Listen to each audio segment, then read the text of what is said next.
գործընկերներ առաջարկում եմ զրուցել Ռուսաստանի Դաշնության նախագահ Վլադիմիր Պուտինի եւ Ամերիկայի Միացյալ Նահանգների նախագահ Դոնալդ Թրամփի վերջին հեռախոսազրույցի մասին եւ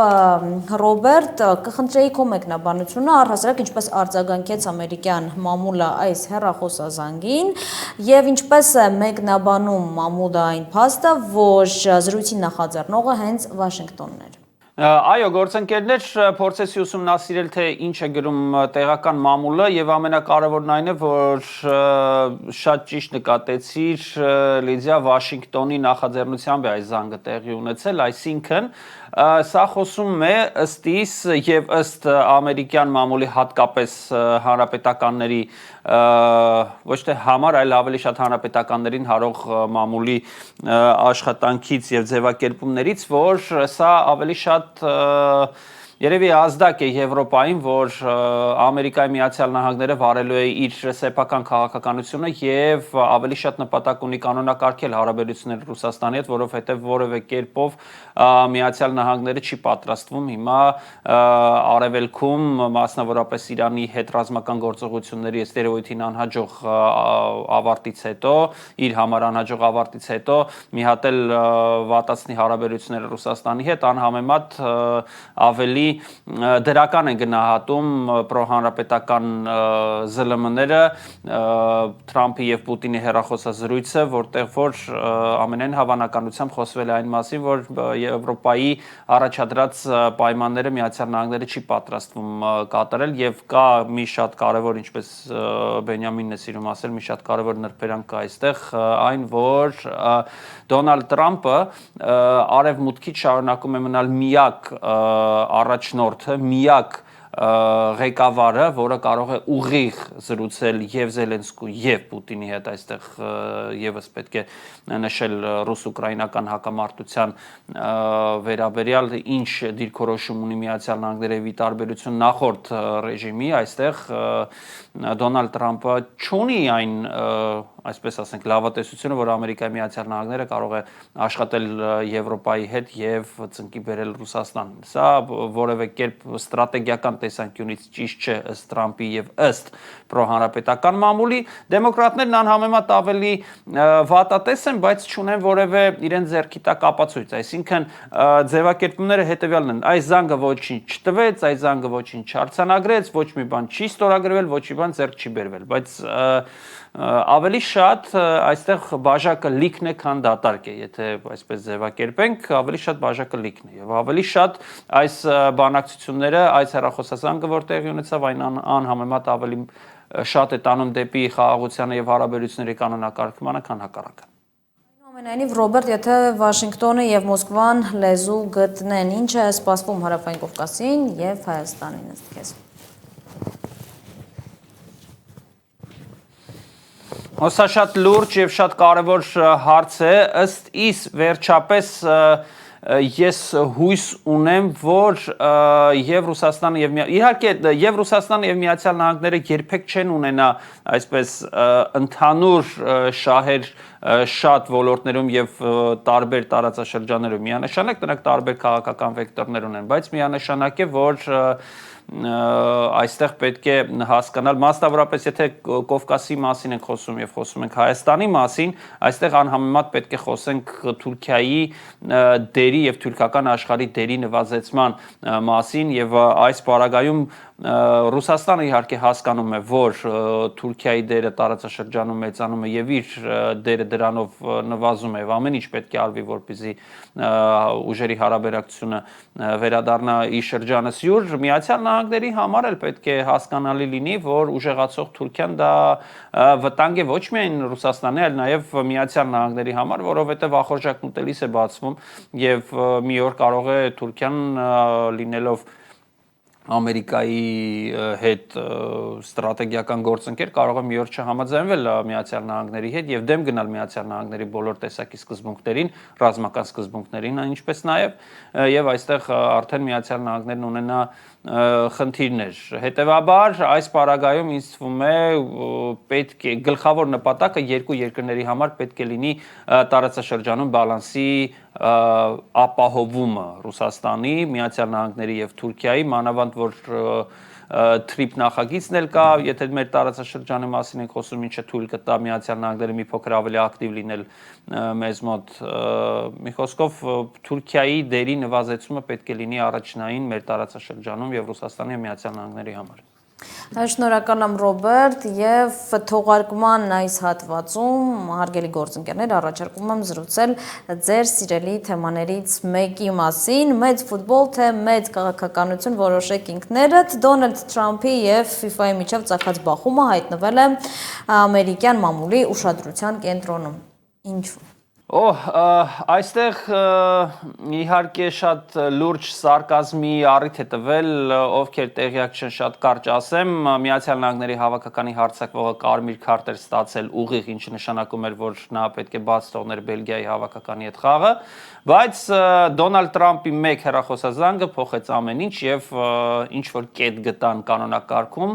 ու Ամերիկայի Միացյալ Նահանգների հավաքականի հարձակվողին, որի ազգանունն էր Բալագուն, եւ շատ հանգիստ կարելի էր որպես բալագան էլ ասել արտաբերել նրա ազգանը, որտեղ բալագան է գրվում, այսինքն UN վերջում գրվում է, որը եւ ուն է արտասանվում եւ ան է արտասանվում, ինչպես կցանկանաք։ Ռուսներն իհարկե օգտագործում են որպես բալագան բառախաղի համար, բայց ճիշտը բալագունն է։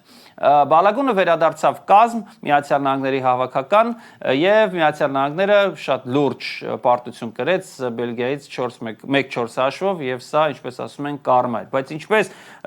Թրամփը համարձակվեց զանգել FIFA-ի նախագահին եւ խնդրեց, որպեսզի միջնորդություն ներկայացրեց այսպես որպեսզի բալագունը վերադառնա խաղ եւ ամենակարևորը դա Թրամփի հարցազրույցն էր, որտեղ նա բառացի ասում է, որ ես շատ լավ եմ հասկանում սպորտից, նաեւ ֆուտբոլից եւ ես հասկացա, որ այնտեղ չկար կարմիր քարտ եւ ես որոշեցի զանգել FIFA-ի նախագահին Ջանիին, ոչ թե Ինֆանտինոին, այլ Ջանիին զանգել եւ խնդրել, որ չեղարկի այդ կարմիր քարտը, որովհետեւ այդ մրցավարը իրեն ճիշտ չի դրսևորել։ Սա տիպիկ թրամփական մոտեցում է, բայց սա իհարկե մեծագույն սկանդալ է եւ ինչու է սարկաստիկ, Բենյամին ինձ թվում է կհամաձայնես ինձ հետ, Օլիվեր Կանը, լեգենդար գերմանացի դարպասապահը, խնդրել է չեղարկել Միխայել Բալակի դեղին քարտը 2002 թվականի աշխարհի առաջնության կիսաեզրափակիչում, ինչը զրկեց Բալակին մասնակցելու իրավունքից եզրափակիչին, որտեղ Գերմանիան պարտվեց Բրազիլիային 0-2 հաշվով։ Եկեք դա էլ չեղարկենք։ Պատկերացրեք հիմա ինչ սարկաստիկ բնույթի հայտարարություն են պատտվում ամբողջ համացանցում։ Ոչ միայն սարկաստիկ բնույթի հայտարարություններ են պատտվում, նաև տարբեր, այսպես ասած, մեմեր են պատտվում, օրինակ ինչպես է Բալագունին ցույց տալիս կարմիր քարտ, իսկ նա ի պատասխան դրա Դոնալդ Թրամփի նկարն է ցույց տալիս, հուսամ մեր գործընկերները կկարողանան դա եւս եթեր հեռարձակել, ինչն էր հատկանշական, այստեղ Դոնալդ Թրամփը կարողացավ միավորել ռուսական եւ ամերիկյան մեդիա դաշտը, որովհետեւ ինչքան նմանատիպ նկարներ կային X-ում, այդքան էլ կարելի էր տեսնել ռուսական տարբեր մեդիա հարթակներում, բայց այստեղ նաեւ իրականում եւս քաղաքական նրբերանգ կար, ինչի մասին է խոսքը, կարծում եմ դու էլ այդ հայտարարությունը նկատեցիր, UEFA-ն հայտարարությամբ հանդես եկավ, դատապարտեց որոշումը Ջանի Ինֆանտինոյի, բայց ինչն էր կարևոր, ասացին դե քանի որ այդպես է եղել, ուրեմն մենք էլ 27 թվականի ընտրությունների ժամանակ մեր տեխնացուին ենք առաջ քաշելու, Պարզ է, որ այնպես չէ, որ իրենք պայքարելու ուզում էին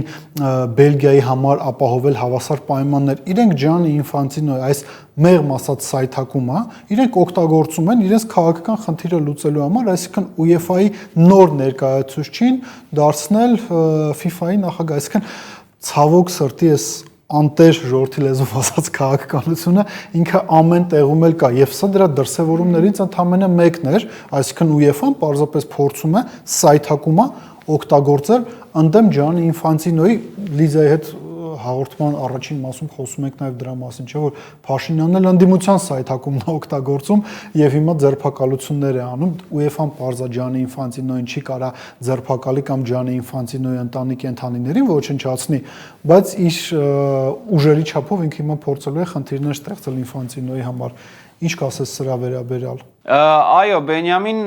գուցե Ջանի Ինֆանտինոն ունի ինչ-որ կենթանիներ, որոնց հետևից կարելի է գնալ եւ տեսնել ինչ պայմաններում են դրանք պահվում, կարելի է դիտարկել այդ տարբերակ, իսկ եթե լուրջ, ապա Ջանի Ինֆանտինոյի այս քայլը առաջինը չէ, որը պետք է ստիպեր UEFA-ին արթնանալ։ UEFA-ն վերջին շրջանում, ահա,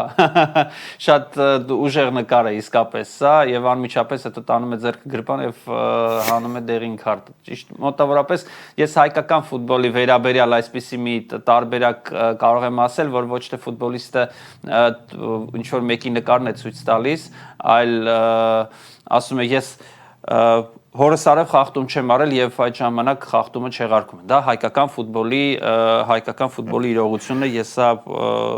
ճիշտ եմ ասում, իմ տեսածն եմ ասում։ Ես տեսել եմ նման բան եւ ինչից հետո խախտումը չեղարկվել է։ Ինչ վերաբերում է UEFA-ին, ես ասեմ, որ այո, UEFA-ն շատ լուրջ է տրամադրված եւ սա լիներ թե չլիներ, այս պատմությունը լիներ թե չլիներ, UEFA-ում արդեն այստեղ է հասել Ջանի Ինֆանտինոն եւ նրանք ցանկանում են անել ամեն ինչ, որպեսզի UEFA-ի ներկայացուցիչը, UEFA-ից ներկայացուցիչը լինի FIFA-ի նախագահ, որովհետեւ պետք է անել ինչ-որ մի բան, որպեսզի պրո-եվրոպական որևէ քայլ արվի FIFA-ի կողմից, որովհետեւ եթե հիմա նայենք, FIFA-ն ամբողջությամբ անտեսում է Եվրոպան աշխարհի առաջնություններին նայենք, հա 2010 թվին Հարավ-Աֆրիկյան Հանրապետություն, 2014 թվին Բրազիլիա, 2018-ին Ռուսաստան, որը Եվրոպա չէ, այսինքն Իտալիա, Ֆրանսիա, Գերմանիա, Անգլիա չէ, 2022 թվականին Կաթար, 2026-ին Միացյալ Նահանգներ։ Ուր է Եվրոպան, ուր է եվրոպական ֆուտբոլը։ Ինչու ֆուտբոլային գլխավոր տոնը Եվրոպայում չի անցկացվում։ Այս հարցը շատ է անհանգստացնում ֆուտբոլային հանրությանը եւ ինձ թվում է, որ 2027 թվականին կարող է արվել ամեն ինչ, որպեսզի UEFA-ի, որպեսզի Ջանի Ինֆանտինոն լքի իր պաշտոնը եւ տեղը գա ավելի պրո-եվրոպական ներկայացուցիչ։ Եվ Բենյամին մեր զրույցի միջ մենք զրուցում էինք ֆուտբոլային աշխարհում տեղի ունեցավ մի շատ կարևոր իրադարձություն։ Մենք սկսեցինք մեր զրույցը Արգենտինայի հավաքականը պարտվում էր Եգիպտոսին 0-2 հաշվով։ Մենք զրույցի այս հատվածում Արգենտինան արդեն հավասարեցնում է հաշիվը, հաշիվը դառնում է 2-2։ Ռոբերտ, ես մեր գործընկերները եւս ակտիվորեն հետևում են եւ մեր եթերին եւ ֆուտբոլին եւ իրենց արձագանքներից հասկանալի է, որ Արգենտինան հավասարեցրեց հաշիվը եւ երևի ամփոփելով մեր այսօրվա զրույցը, իմ սիրելի Բրազիլիան դուրս մնաց, ցավոք սրտի, երեք մենք տեսանք, որ նաև Պորտուգալիան դուրս մնաց, կարծես թե Արգենտինան չի ուզում դուրս մնալ։ Լավ, Ռոբերտ, ով է քո ֆավորիտը։ Գիտես Բենյամին, ես ֆավորիտ համարում եմ Ֆրանսիայի հավաքականին պոտենցիալի համար, ինչու, որովհետև թիմը շատ լավ կոմպլեկտավորված է, շատ լավ հավաքական է, երկու կազմով է լավ խաղում, այսինքն եթե հանենք հիմնական կազմի բոլոր ֆուտբոլիստերին եւ դաշ դուրս բերենք երկրորդ կազմը, հա, այսինքն պահեստայիներին նստարանին, այս թիմը միևնույն է քառորդ եզրափակիչ կհասներ։ Այսինքն ես Ֆրանսիայի հավաքականին համարում եմ շատ լուրջ ֆավորիտ, բայց ես շատ հավանում եմ նաև Նորվեգիայի հավաքականին, որը վերջապես հասավ իր ուզածին մասնակցեց մեծ մրցաշարի եւ տեսեք ինչ աղմուկ է անում։ Ես Նորվեգիային համարում էի թաքնված ֆավորիտ մինչեւ մրցաշարի մեկնարկ, ովքեր ինձ ճանաչում են, ես այդ միտքը արտահայտել եմ, ասելով, որ Նորվեգիան շատ լուրջ պոտենցիալ ունի եւ Բենյամին, ես ու դու լինելով նույն սերնդի ներկայացուցիչ, կարդալով Նորվեգիայի հավաքականի կազմը, անկասկած կարող ենք հիշել, որ Նորվեգիայի այս հավաքականի ֆուտբոլիստներից 5-ի հայրերը խաղացել են Նորվեգիայի հավաքականում տարիներ առաջ, մասնակցել են նաև աշխարհի առաջնություններին, նույն Հալանդի հայրը, Հեգեմի հայրը, Սորլոտի հայրը, այսինքն 5 ֆուտբոլիստ Նորվեգիայի այս հավաքականից ունեն շատ լուրջ ֆուտբոլային արմատներ, նրանց հայրերը խաղացել են Նորվեգիայի հավաքականում։ Ինձ համար Ֆրանսիայի հավաքականը գլխավոր ֆավորիտն է ըստ կազմի եւ Նորվեգիայի հավաքականը թաքնված ֆավորիտն է։ Ես չեմ զարմանա, եթե Նորվեգիայի հավաքականը հասնի մինչեւ եզրափակիչ։ Բնավ չեմ զարմանա, եթե Ֆրանսիայի հավաքականը դառնա աշխարհի չեմպիոն, որովհետեւ թիմը շատ ուժեղ է։ Ну եւ վերջում արդեն խոսքը փոխանցենք Լիդիային, հաշիվը 2-2 է Արգենտինա-Եգիպտոս, 8 րոպե է մնացել խաղի ավարտին, 15-րդ րոպեին եգիպտացիները բացեցին հաշիվը, 67-ին կրկնապատկեցին, 79-ին Կրիստիանո Ռոմերոն առաջին գնդակը խփեց եւ Լեոնել Մեսին 83-րդ րոպեին հավասարեցրեց հաշիվը։ Ես էլ եմ մանկական երազանք ունեցել, ես ուզում էի կամ ֆուտբոլիստ լինել կամ մեկնաբանել, դրա հնարավորությունը չունեի, բայց հիմա Alpha News-ը տվեց հնարավորություն գոնե մեկ ֆուտբոլային խաղին անդրադառնալ։ Մնաց 5 րոպե, գնանք տեսնենք ինչով է ավարտվում խաղը։